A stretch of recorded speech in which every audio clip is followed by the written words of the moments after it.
ಒಂದು ಊರಿನಲ್ಲಿ ರಮೇಶ ಮತ್ತು ಶೀಲಾ ತುಂಬಾ ಪ್ರೀತಿಸುತ್ತಿದ್ದರು. ಅವರು ಒಂದು ದಿವಸ ಒಂದು ಪಾರ್ಕಿನಲ್ಲಿ ಕುಳಿತುಕೊಂಡು ಹೀಗೆ ಮಾತನಾಡುತ್ತಾರೆ. ರಮೇಶ, ನನ್ನನ್ನು ಯಾವಾಗ ಮದುವೆಯಾಗುತ್ತೀಯಾ? ನನ್ನ ಮನೆಯಲ್ಲಿ ಕಾಯುತ್ತಿಲ್ಲ. ನನಗೆ ಬೇರೆ ಹುಡುಗನನ್ನು ಹುಡುಕುತ್ತಿದ್ದಾರೆ. ಅರೆ ಶೀಲಾ, ಏನು ಮಾತನಾಡುತ್ತಿದ್ದೀಯಾ? ಇಷ್ಟು ಬೇಗ ಮದುವೆ ಆಗುವಂದರೆ ನಾನು ಹೇಗೆ ಆಗಲಿ? ಸ್ವಲ್ಪ ದಿವಸ ಆದರೂ ಕಾಯಬೇಕು ಅಲ್ವಾ? ನನಗಂತೂ ಅಷ್ಟು ಸಮಯ ಕಾಯಲು ಸಾಧ್ಯವಿಲ್ಲ. ಮನೆಯಲ್ಲಿ ಗಂಡು ಹುಡುಕಿ ಆಗಿದೆ, ಎಲ್ಲರಿಗೂ ಇಷ್ಟನೂ ಆಗಿದೆ.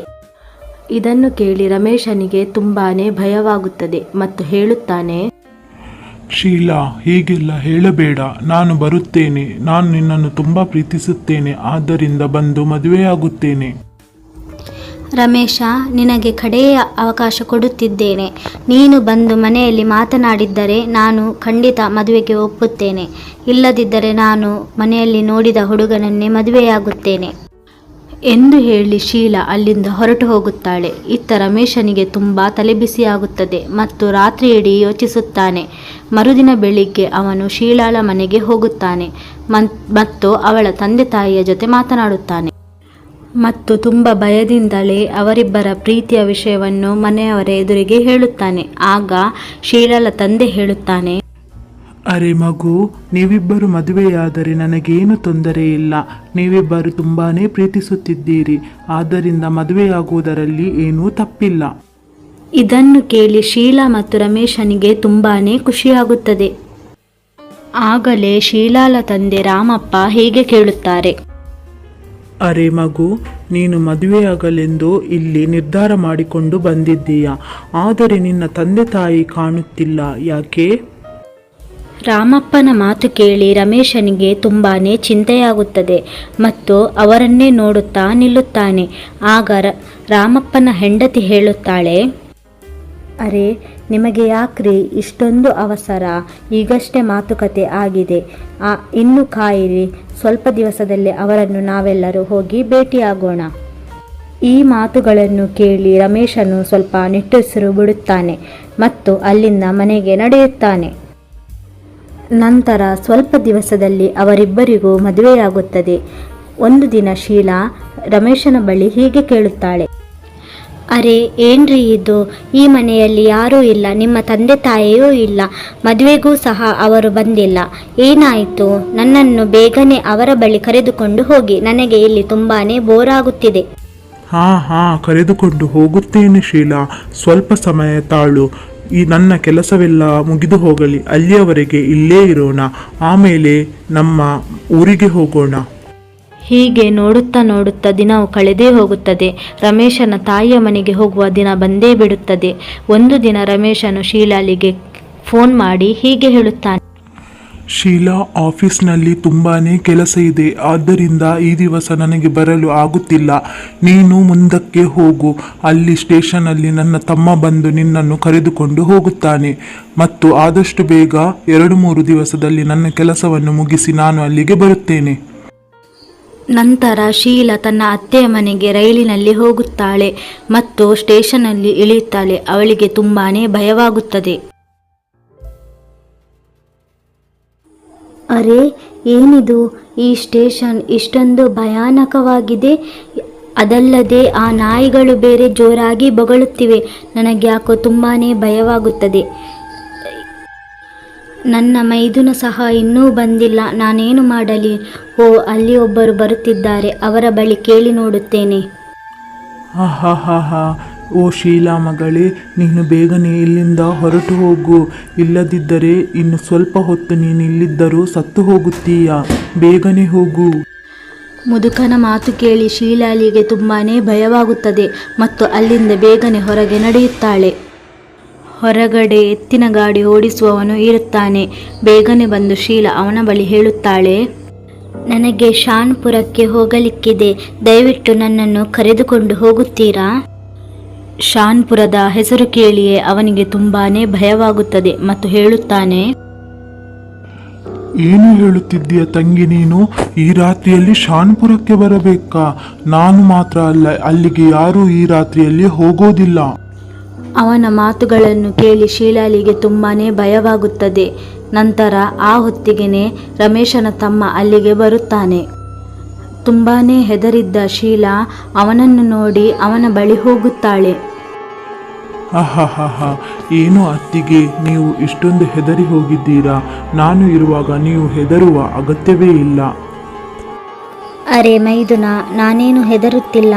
ಆದರೆ ಆ ಎತ್ತಿನ ಗಾಡಿಯವ ಶಾನ್ಪುರಕ್ಕೆ ಬರಲು ತುಂಬಾ ಹೆದರಿಕೊಂಡಿದ್ದ. ಅದು ಯಾಕೆ?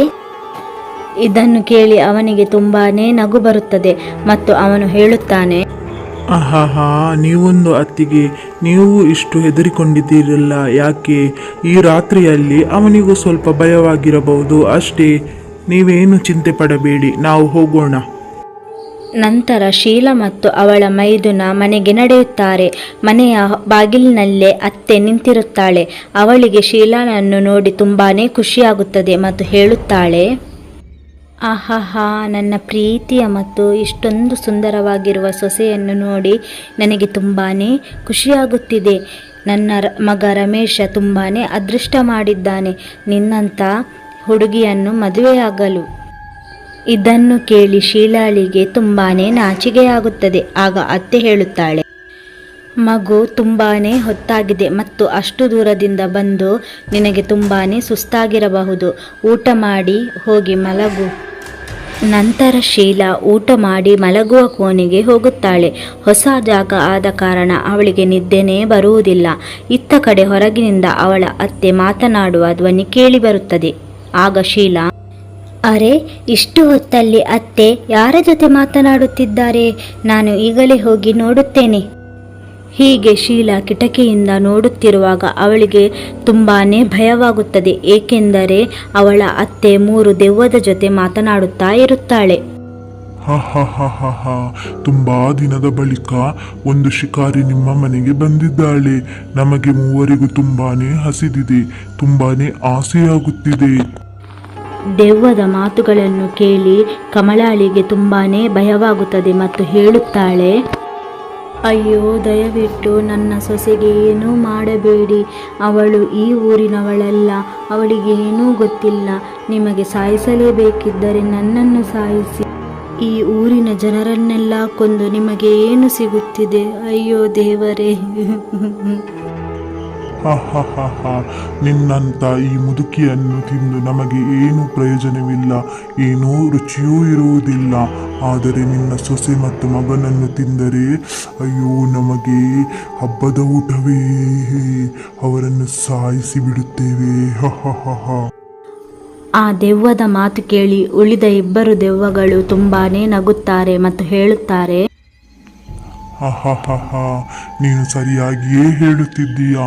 ಇವರ ಮಗ ಮತ್ತು ಸೊಸೆಯ ಮಾಂಸವು ತುಂಬಾನೇ ರುಚಿಯಾಗಿರುತ್ತದೆ.